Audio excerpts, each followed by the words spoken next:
Have you ever felt overlooked, ignored, or like your best efforts aren't appreciated?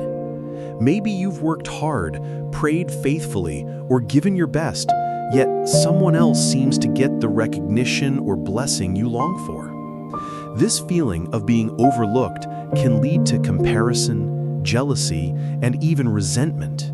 Today, we're going to dive into the story of Cain and Abel, the first siblings in the Bible, and uncover what God teaches us about comparison, envy, and finding peace in our own calling. 1. The story of Cain and Abel. Genesis 4, 1 through 7. Cain and Abel were the sons of Adam and Eve. Cain was a farmer, Abel was a shepherd.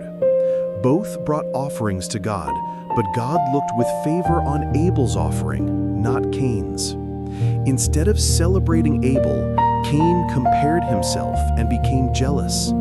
God noticed Cain's anger and warned him, "Why are you angry? Why is your face downcast? If you do what is right, will you not be accepted?" Comparison often begins with a choice, to celebrate or to envy. 2. The danger of comparison. Comparison can distort reality. Cain's jealousy led to anger, which eventually led to murder. James 3:16.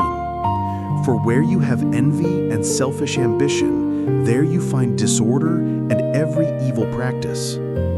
Comparison doesn't just steal joy, it creates chaos in your heart and relationships. Mentally, it fuels anxiety, bitterness, and depression. Are there areas in your life where comparison is secretly controlling your thoughts or actions? 3. God sees the heart. God didn't reject Cain's effort because of what he did. He rejected his heart attitude.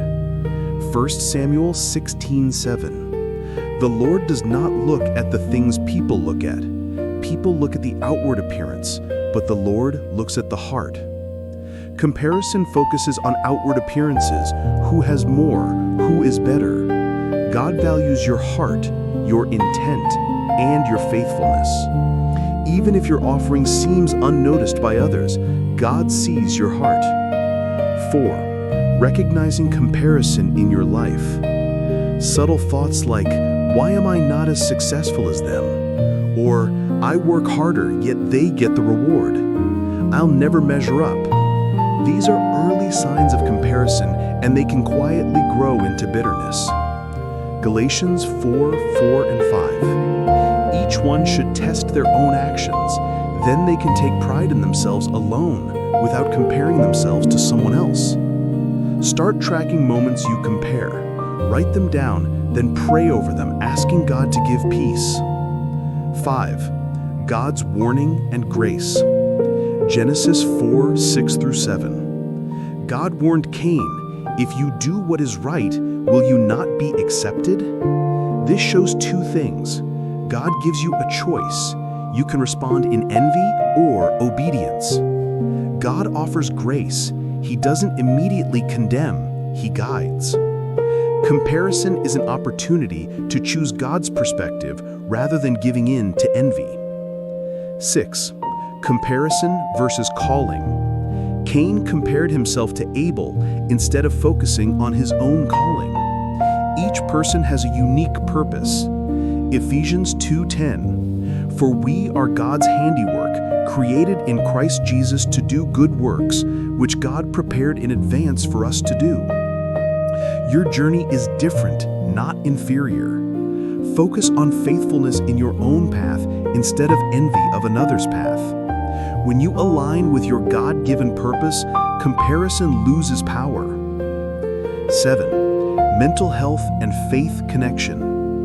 Comparison fuels anxiety, depression, and low self-esteem. Philippians 4:6 through 7. Do not be anxious about anything, but in every situation, by prayer and petition, with thanksgiving, present your requests to God, and the peace of God, which transcends all understanding, will guard your hearts and your minds in Christ Jesus. Practice gratitude daily to replace envy with contentment. List 3 things God has done in your life that are uniquely yours. Celebrate them. 8. Jesus and comparison. The disciples often compared themselves, arguing about who was greatest. Mark 9:33-35. Jesus said, "If anyone wants to be first, he must be last and servant of all." True greatness is not measured by comparison. It's measured by faithful service and obedience. Look at your own life through Jesus' lens: service, faithfulness, and love over status and recognition. 9. Breaking free. Practical ways to break the chains of comparison. Focus on gratitude. Celebrate your blessings. Pray daily for contentment. Philippians 4:13. I can do all this through Christ who gives me strength. Reframe your thoughts. Instead of "why not me?" say, "God, help me fulfill my calling today." Celebrate others sincerely. Rejoice in their successes without envy. Anchor your identity in Christ. You are chosen, loved, and enough. 1 Peter 2:9.